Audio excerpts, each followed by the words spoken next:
Efesus pasal yang kedua, ayat yang ketujuh.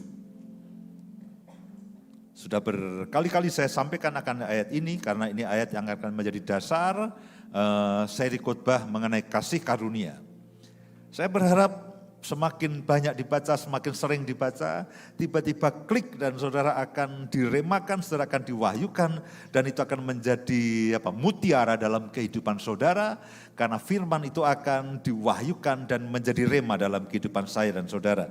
Efesus pada pasal yang kedua, ayat yang ketujuh, supaya pada masa yang akan datang, Dia Tuhan menunjukkan kepada kita kekayaan kasih karunia-Nya yang melimpah-limpah.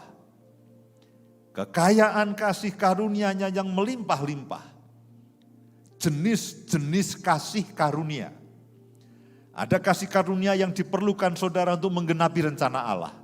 Ada kasih karunia yang saudara perlukan, yang disediakan Tuhan ketika saudara menghadapi persoalan atau masa kesesakan, dan itu yang akan saya sampaikan pada pagi hari ini, berkemenangan di dalam masa kesesakan. Itu merupakan bagian dari kasih karunia.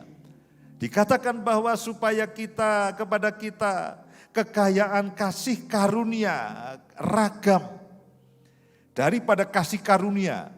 Untuk yang satu, untuk yang lain, untuk yang satu, untuk yang lain, yang melimpah-limpah. Dan setiap bagiannya itu melimpah-limpah. Sesuai dengan kebaikannya terhadap kita dalam Kristus Yesus. Jadi kasih karunia itu pemberian cuma-cuma. Itu anugerah yang diberikan pada saya dan saudara. Itu satu pemberian yang cuma-cuma yang saya dan saudara terima bersama-sama dengan Kristus. Yang saudara perlu lakukan adalah saudara perlu menyadarinya dan perlu mendeklarasikannya. Saudara perlu menyadari, saudara perlu mendeklarasikannya, dan saudara perlu bersandar kepada kasih karunia itu yang sudah ada dalam kehidupan saya dan saudara, karena saudara sudah menerimanya. Saudara sudah menerimanya bersama dengan Yesus Kristus yang ada di dalam kehidupan saudara. Saudara perlu minta lagi? Perlu tidak perlu sebetulnya. Kadang-kadang kita meminta apa yang kita sudah punya demi keyakinan kita. Tapi sebetulnya kebenarannya adalah kasih karunia itu sudah ada dalam kehidupan saya dan saudara ketika saya dan saudara menerima Yesus sebagai Tuhan dan Juru Selamat. Dan sekali lagi kasih karunia itu bicara mengenai belas kasihan Tuhan. Itu bicara mengenai perkenanan Tuhan. Setiap hari Tuhan itu berkenan kepada saudara. Saudara masih ingat ketika Ratu Esther itu akan menghadap raja. Itu dikatakan, aku sudah sebulan tidak dipanggil raja. Jadi kalau aku datang lalu raja tidak berkenan kepadaku, aku akan mati. Lalu raja mengulurkan tongkat emasnya, lalu Esther menyentuh dan itu tahu bahwa raja berkenan. Oke, itu raja yang ada di dunia, kadang berkenan, kadang tidak. Esther pada waktu dia gambling, dia akan datang kepada raja, dan kalau raja tidak berkenan, dia akan mati. Tapi Bapa kita dan Tuhan Yesus yang ada dalam kehidupan saudara, dan Roh Kudus yang adalah jaminan saudara, itu jaminan perkenanan Tuhan dalam kehidupan saya dan saudara. Jadi kita tidak bisa mengatakan begini, hari ini Tuhan berkenan atau tidak ya, itu tidak bisa. Karena Tuhan selalu berkenan dalam kehidupan saudara. Ada Yesus dalam hidup saudara.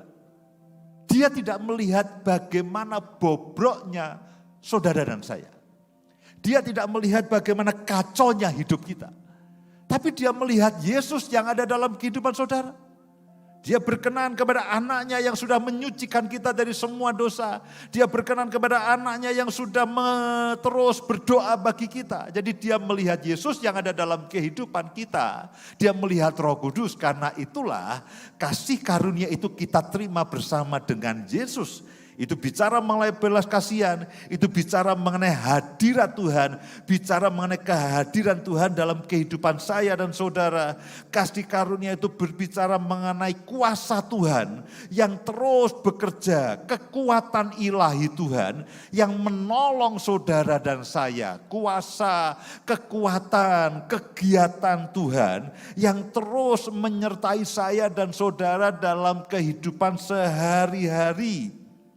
Itu adalah bicara mengenai kuasa Allah. Itu bicara mengenai rekayasa Tuhan yang menyertai kehidupan setiap orang yang percaya terus menerus. Itulah kasih karunia. Jadi bisa dikatakan kasih karunia itu adalah segalanya tentang Tuhan. Segalanya tentang Tuhan.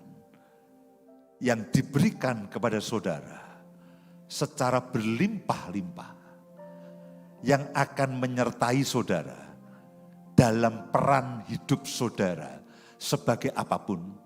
Dan itu yang memampukan saya dan saudara untuk melakukan pekerjaan-pekerjaan baik yang Tuhan sudah sediakan bagi kita.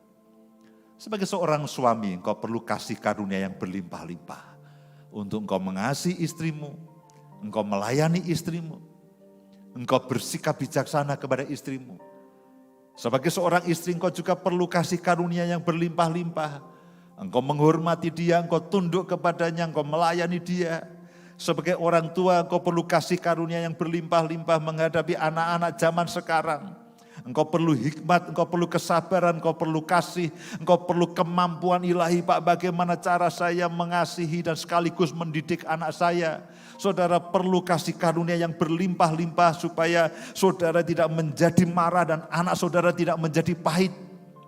Saudara perlu kasih karunia Tuhan ketika saudara melayani, ketika saudara bekerja, ketika saudara beraktivitas. Semua peran yang saya dan saudara lakukan dalam kehidupan dunia ini, Tuhan itu punya standar baik.